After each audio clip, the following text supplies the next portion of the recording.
If someone had said to a 50-year-old version of myself, Ritchie, you're going to become a member of Congress during a global pandemic and witness an insurrection against the U.S. Capitol, and then vote to impeach the host of The Celebrity Apprentice, and all of that would happen within the first 2 weeks, I would have said that sounds like a movie written by George Santos.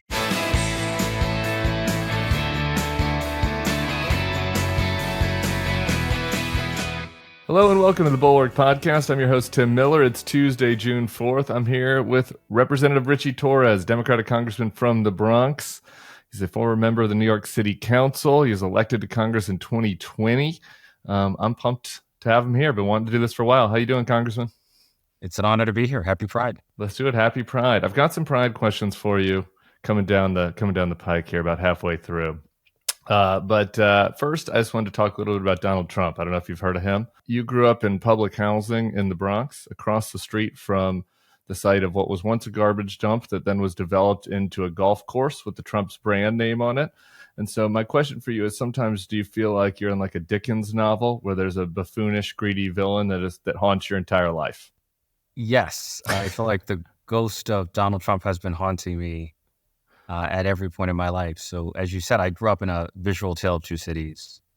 I grew up in Throgs Neck Houses, which is a public housing development right across the street from what was formerly Trump Golf Course.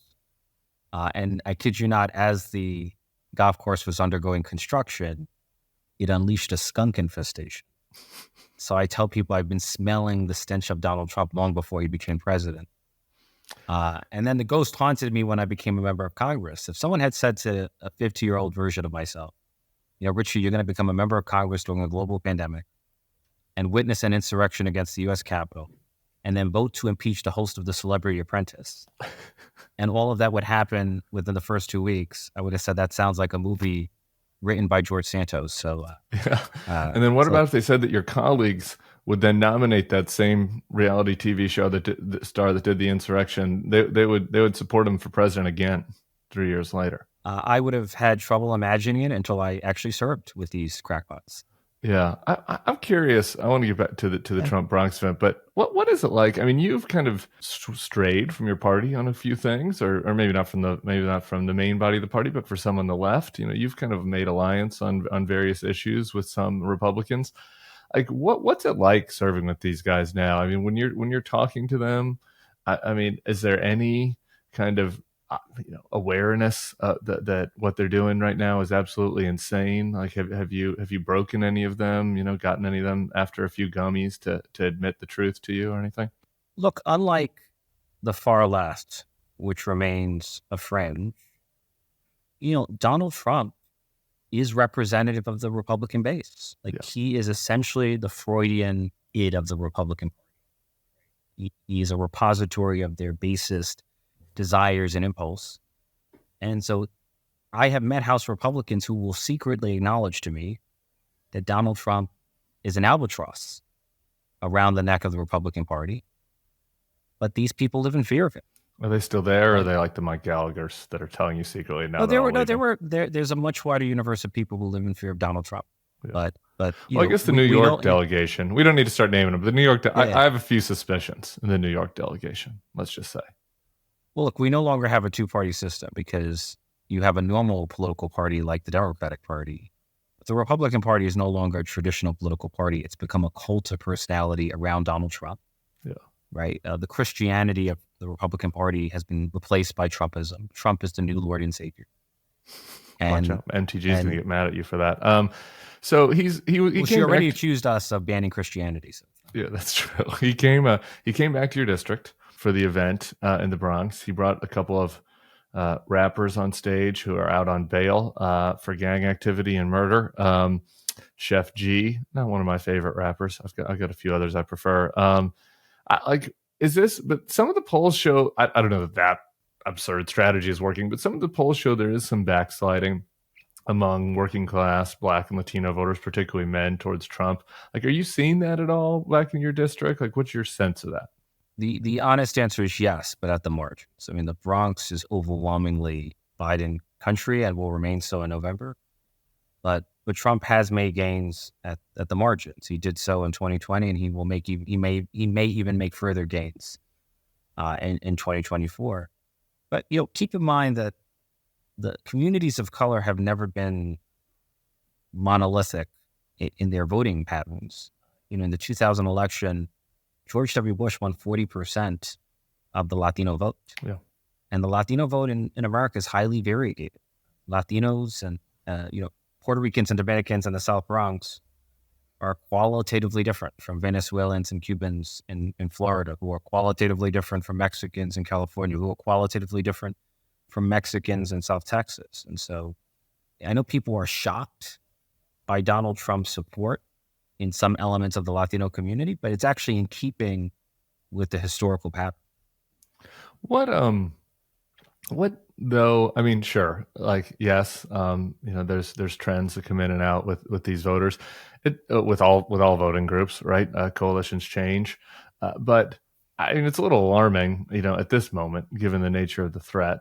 And I wonder, like, what do you think there's something that the Democrats are doing wrong? Do you think there's something that Biden is doing that is not resonating with this community? Something that that the party could do differently over the next 5 months to maybe stem some of the exodus, or exodus is overstated, but stem some of the bleed, among that voting population? Look, I feel like the president has to focus on the bread and butter issues that matter to voters of color in places like the Bronx. There are going to be members of the Democratic base for whom abortion and democracy are the pivotal issues that will motivate him to go to the polls, but that's not true of every voter. Right? If you're a single mother in the South Bronx and you're struggling to put food on the table and pay your bills, you're concerned about public safety, you're concerned about the cost of living, the cost of groceries, the cost of gasoline. And so those are the issues that have to be addressed in order to sustain support among working class voters of color. Like, going back to the Dickensian thing, I do feel like sometimes it's missing look. I used to be a Republican, so this populist economic messaging is not really my sweet spot. But I look at the Democrats right now. It's just like, it seems like there's huge opportunity. I mean, this is a guy that screwed over working class people his whole career. As a businessman, like on economic issues, like he's planning, if the Project 2025 plan is cuts to SNAP, cuts to public services, extending tax cuts for rich people, like, where is the energy around that message on the left right now? Like, it feels a little bit absent from Democratic Party talking points. And they talk about it. There's lip service paid to it. But isn't that the way to kind of reach some of these voters? Look, I agree with you. And as you know, we in the Democratic Party are a motley crew. And at the moment, we're divided against ourselves. And we seem to be so divided against ourselves that we have forgotten the enemy is Donald Trump. And we have to coalesce around a unified message against Donald Trump. I mean, he is benefiting from the divisions that have taken hold within the Democratic Party. Before October 7th, the Republican Party was divided against itself. The Republican Party was self-destructing after the vacate of McCarthy. But since October 7th, it feels like we are the more divided party, and it's operating to the benefit of Donald Trump. I definitely think there's a divide in the Democratic Party, when it comes to Israel. And that's like the most obvious statement ever. Is that affecting voting behavior, though? Like, do you really, are there really, do you really think Joe Biden's losing votes over this on either side of of the spectrum, either on the pro-Israel or more critical of Israel side? No, I do not buy that he is. I mean, he will lose votes no matter what position he takes. But do I feel like it's the issue that's going to decide the outcome of the election? No, but I do feel like the media coverage of the divide. And by the way, the divide in the Democratic Party is exaggerated because the overwhelming majority of Democrats have a clear position on the issue. But the media coverage of the divide and the media coverage of all the disruptions that the president has had to face, right, I feel has a crowding out effect on a unified message against Donald Trump. For listeners who don't know, I mean, so you've taken more of a pro-Israel stance. We watched a video of you the other day talking about how you're a Zionist and supporting our ally Israel. Like, how do you assess how the president has done on that issue? I feel the president is the most pro-Israel president in history. I mean, he was the only president to go to Israel in a time of war. He sent not one but two carriers to the Mediterranean to deter Hezbollah. You have to consider what a president does relative to the circumstances in which he finds himself. And there's no one who's had to find himself under more challenging circumstances than Joe Biden. Israel's waging a war in Gaza under the microscope of 24/7 cable news and social media. And so the scrutiny has been overwhelming. The international pressure has been overwhelming. And in spite of it all, the president has stood firm, at where it matters most, at the level of policy. In George W. Bush, Republican president, pressured Israel to end the Second Lebanon War after a month and to keep Hezbollah in power, which has led to the present security crisis. The election of Hamas. Right. No, but that also led, greenlit the election of Hamas. Whereas Biden has sustained his support for Israel for more than 8 months. Yeah. In the face of a massive backlash from the far left of his own party. And, the lack of gratitude and appreciation that he seems to receive is just shocking. Well, we're totally aligned on that. So you don't have any issues with the ways that Biden has tried to distance from Bibi at times? No, I might disagree with some of the positions he's taken and some of the pronouncements that he's made, but I look at, I don't miss the forest for the trees. Yeah, right. And when you look at the people that miss the forest for the trees. So instead we get back to pride, and there's a tie in here. So just bear with me for a second. So you, for people that don't know, we're in the first congressional class with non-white, openly gay LGBT members of Congress. You and your colleague from New York, Mondaire Jones, who's back running again, are both black and openly gay. Well, I guess hold on. It is Pride Month, so I shouldn't cut the asexuals out of the LGBT plus community, and so we should give some acknowledgement to Tim Scott as well. But you're a groundbreaker on this, and despite that, you had pro-Palestine, anti-Israel activists tear down like a pride flag that had a Ritchie Torres. It's like a Torres pride kind of flag, and put up a flag instead honoring queer Palestinians. Like, what do you make of something like that? So the Fire Island Pines Property Association chose to honor several people, including myself. Whether you approve of my position on Israel or not, the fact is that I am objectively a trailblazer. You're objectively gay. I'm objectively gay, and I'm the first Black and the first Latino LGBTQ member of Congress in American history, blazing a trail that had never been blazed before. And so the association decided to honor me, and it had majority support, but there were a few agitators who took it upon themselves to vandalize Trailblazers Park and remove the flag honoring me and replace it with a flag in honor of queer Palestinians. Obviously, I welcome a celebration of queer Palestinians, but what is left unmentioned is the fact that Hamas, with which these activists show solidarity, is a barbaric oppressor, a murderous oppressor of queer Palestinians. I know there's an organization known as like Queers for Palestine, Queers for Hamas. I can assure you the love is not mutual. It is a tale of unrequited love.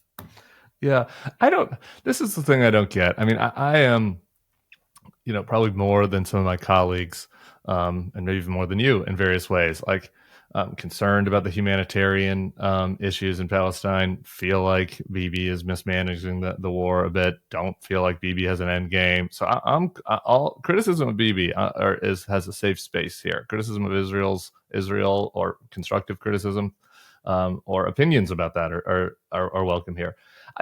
It's this thing that really bugs me, though. Like, we're here in Pride Month, and it's like there's this free Palestine message, and it's like, okay, I'm for free Palestine, but there's just like Bibi doesn't have a path for Gaza post-war, there's no path for a free Palestine for women and queer people. There's no, you can have a Queers for Palestine sign, and that's fine, but there's no end game here, even if Israel just put down their arms right now, where you come out of it, where women, gays, lesbians, trans people, are living in Gaza or the West Bank as citizens with rights. And like I don't, there's like the disconnect there and the self-righteousness when making that argument is very frustrating to me and has to drive you up the wall at times. Look, is Israel perfect? Yeah. No. But it is objectively true that there is no place in the Middle East where it is safer to be LGBTQ, to be gay, than the state of Israel. It is far more protective of minority rights, far more protective of women's rights, far more protective of LGBTQ rights than the rest of the Middle East, the rest of the Arab world, the rest of the Muslim world, where the standard is autocracy. I mean, that's the hard fact. All right, I've got to ask you one thing about this. One more thing about this issue. There have been some, there's some concerns on the internet and Twitter. I'm seeing some things. People are coming after you. I guess you were hanging out with, one of Trump's PR people, kind of a far right, pro-Israel advocate in New York. And people are just checking in and making sure that you're not getting red pilled over this. You're not hanging out with any. You haven't been tempted to hang out with any MAGA. Go down the MAGA rabbit hole over this. So he has the life of an elected official, right? I'm at a meeting. There are dozens of people there. There are people who want to take a picture with me. Yeah. I don't necessarily know every person who has taken a picture with me. Yeah. If I take a picture with you, it does not mean that I necessarily agree with you. So the gentleman you're referencing asked me to take a picture with his daughter and him. Am I going to say no? Like, I don't, what am I to do in those circumstances? So, yeah. Was he wearing like a T-shirt were there any public signifiers that, there was a QAnon? Was there a WW1, no, WGA? There was nothing. There was no red flag on his apparel.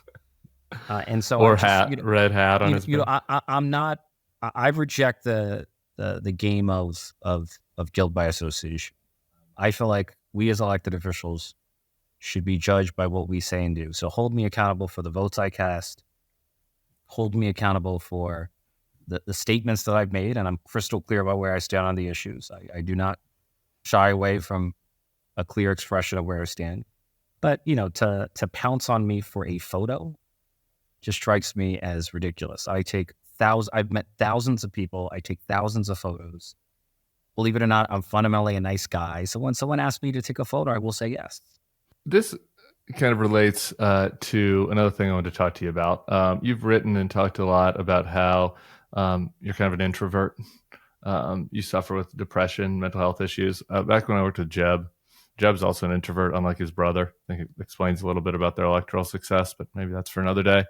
But he liked to talk about that. And I would be moved by the way that it would bring people out of their shell sometimes when he would talk about it. This is not, I don't know if you've been able to tell, but I'm not an introvert. I kind of don't, I sometimes struggle to like relate and connect on that level. But I could tell that he could, and I appreciated that he talked about it. And I appreciate that you've written and talked about it. So I'd like to hear you talk a little bit about what's it like being a politician in these situations. People are asking you for pictures. People are asking you for your opinion on everything. People are up in your grill. You got to get up every day and do it, no matter what, whether it's a good day or bad day, and how you navigate that as somebody that's had mental health struggles and is not naturally an extrovert. Yeah, life is a political burden for introverts, and as you know, there are common misconceptions about introversion. Right? Introversion does not mean a lack of sociability. It means a lack of energy, that we tend to be exhausted rather than energized by social interactions, and we have a need to replenish ourselves. For me, the textbook extrovert in American politics was Bill Clinton. You could tell that social interaction was the air he breathed, that he needed to be around in trouble people. A little bit. Whereas Barack Obama, who was the most brilliant orator of his generation, feels to me like an introvert, that he's a person who needs personal space to be contemplative and reflective. And so even the most dynamic, charismatic communicators, right, can be introverts. I remember when I first ran for public office, I had a fear of public speaking. I had to drink a glass of wine before every speech. But the more I did it, the better I became. Practice made perfect, and I feel like I've become something of a master of my crafts. And So I never thought in my wildest dreams that I would be an elected official as an introvert, and certainly not as someone who had a longstanding struggle with depression. More than a decade ago, I was at the lowest point of my life. I had dropped out of college, found myself struggling with depression. I attempted suicide. I even underwent hospitalization. I felt as if the world around me had collapsed. And so I never thought, about 7 years later, I would become the youngest elected official in America's largest city, and then several years later, become a member of the United States Congress. And so I would not be in Congress. I would not be alive were it not for mental health care and the stability that it gave. I'm sure that, when people hear that, you hear from other folks that are going through dark times, that have, contemplated suicide.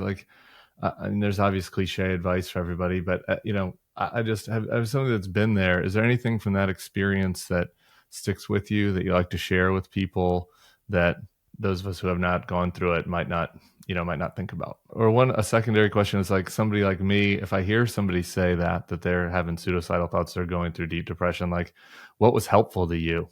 Take either one of those. Yeah. First, I would tell them, never lose hope. There's no telling where life will take you.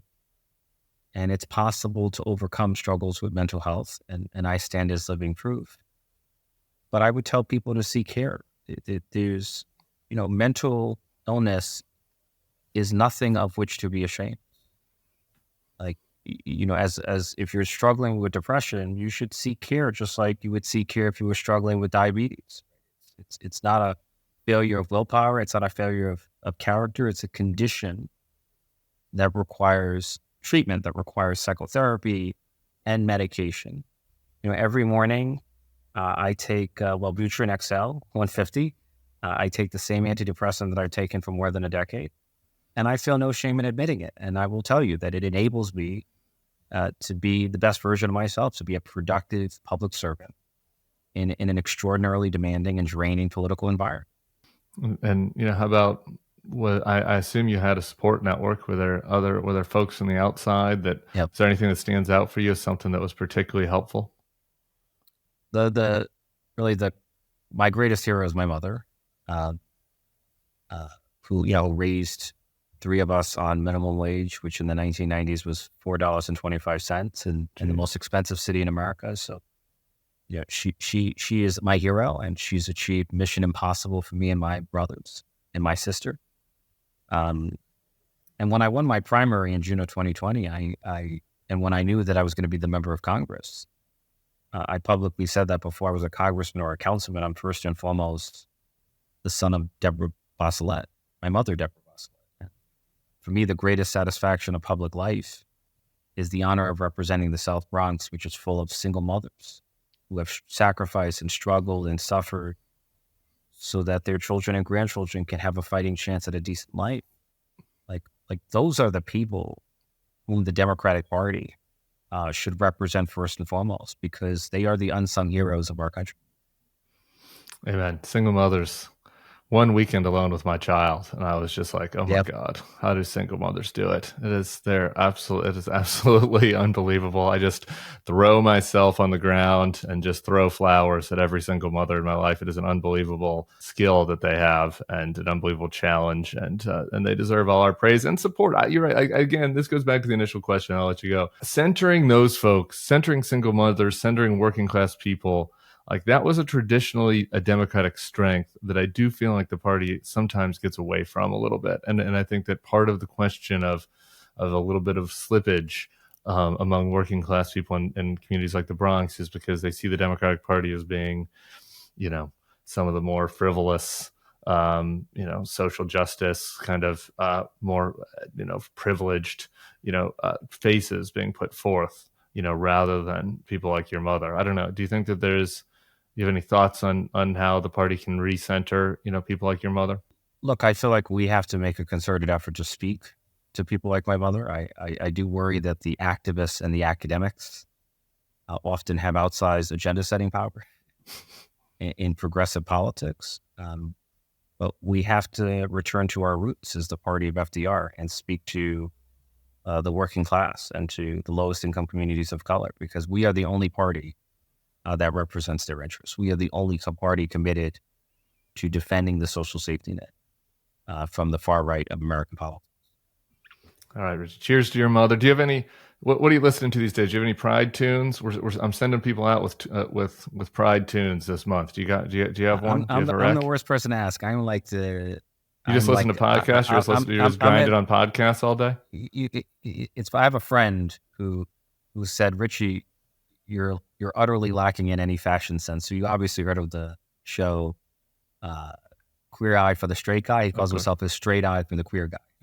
Queer eye for the queer guy? Because I have no fashion sense. You need music. So you need music recs and fashion recs. Do you have any traditional gay traits? Do you have any are you into knitting or anything? Do you have any tradition? Apart from enjoying men, I Broadway. When I'm invited, I think the last Broadway show I saw was pretty serious. That was Parades.